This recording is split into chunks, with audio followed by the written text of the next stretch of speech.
So, have you asked yourself how you're doing after the last 2.5 years? Look at yourself in the mirror and ask if you're coping, considering all of the things that have happened to us. The pandemic, the lockdowns, the loss of income.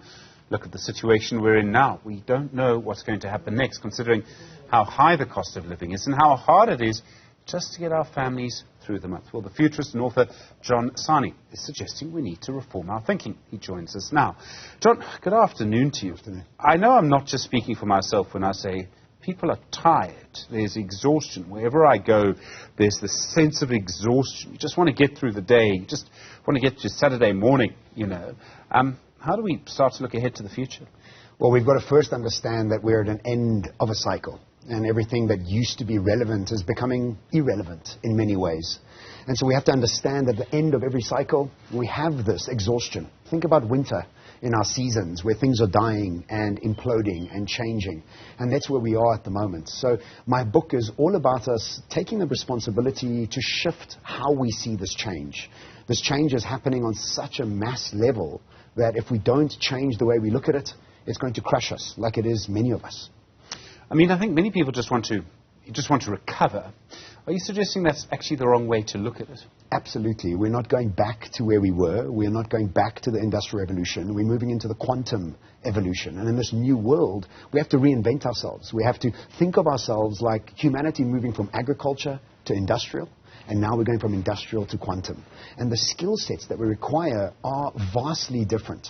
And my suggestion in the book is for us to look at transformation in 3 phases. Through the sadness of change, which is where we are at the moment, through the strangeness of the wilderness of this new world, which we're moving into now, and eventually we'll get to the adventure. But as humans, we seek comfort. And in this time, we should be seeking discomfort, recalibrating how we think about the world and re-educating ourselves for what's coming. Many people talk about the 4th Industrial Revolution. Frankly, I find the phrase so boring. You talk about quantum. What do you mean? It is not the 4th Industrial Revolution. I don't agree with that statement. I think it's the first dematerialization evolution. And what this means is that we are creating technological solutions that are invisible, that don't have any industriousness to them. It's about the quantum reality we're moving into.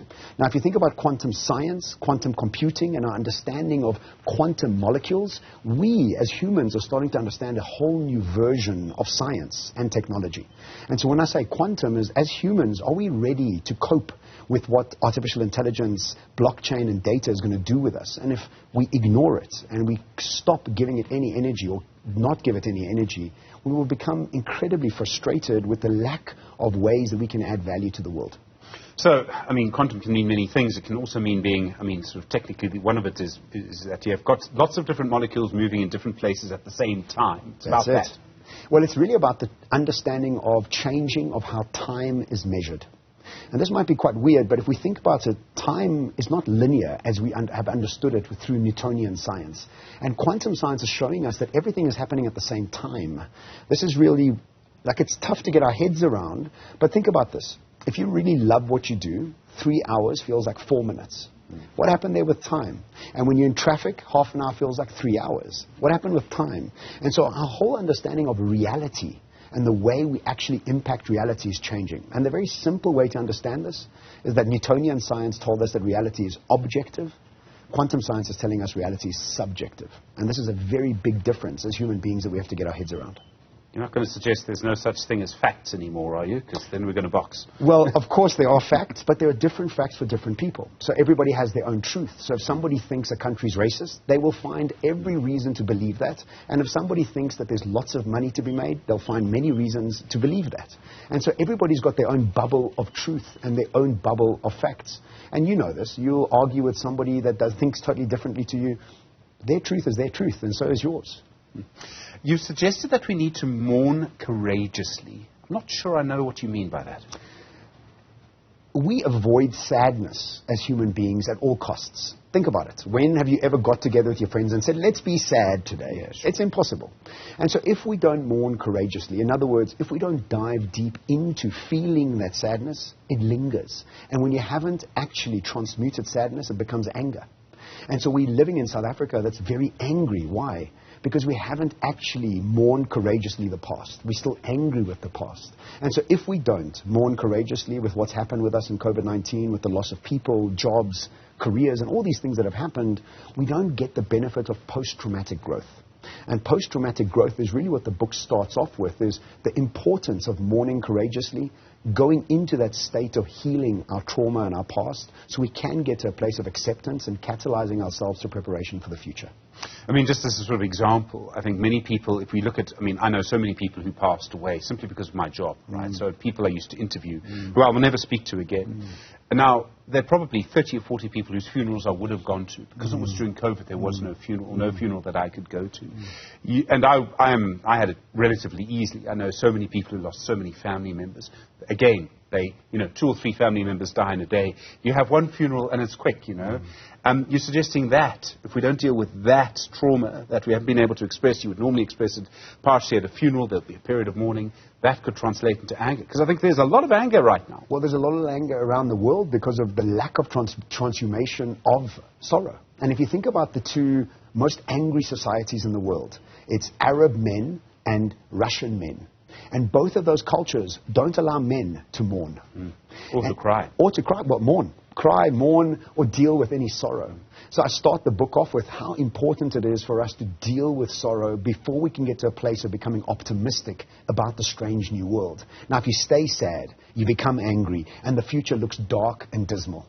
And so in order for us to understand the future with more optimistic eyes, it becomes an emotional story and a responsibility that we need to take on individually. It's obvious that what we used to call normal is not going to come back, right? I'm in my early middle age, and what's astonishing about that is that it's quite strange to think that the world that I lived in, as changing as it was, and was changing quite quickly, is never going to come back. How do we prepare for what's coming next? How do I prepare my children for what's coming next? Because I don't know what's coming next. I don't think anybody does. And I think that's the key. As humanity, as our educational systems, our corporational systems are addicted to certainty. We always want to know the ROI of what we're doing, what the return is on the investment in any specific way. We've moved away from any luxury of certainty in any formation. And so if we can't predict the future, what we can only do is manage our behavior. And it's in the management of our behavior to become truly adaptable. And many people use this buzzword, adaptability and agility, but how does it work when you aren't able to unlearn old trauma or old ideas of who you were or old relevance of skills? And so the skill of the future is about how quickly can you unlearn to relearn. And in the book, I share a bunch of different neuroscience tools of how to go about unlearning and what does it actually mean to unlearn to relearn. And so the skill of your children and for yourself and myself is how quickly can you realize that certainty is not around anymore. Unhinge yourself from that addiction and then move into a state of unlearning to reskill yourself for the skills of the future. John Sanei, thanks very much indeed. An author and futurist. He says that we have many truths. I'll tell you mine. I can absolutely confirm that there'll be more load shedding this week.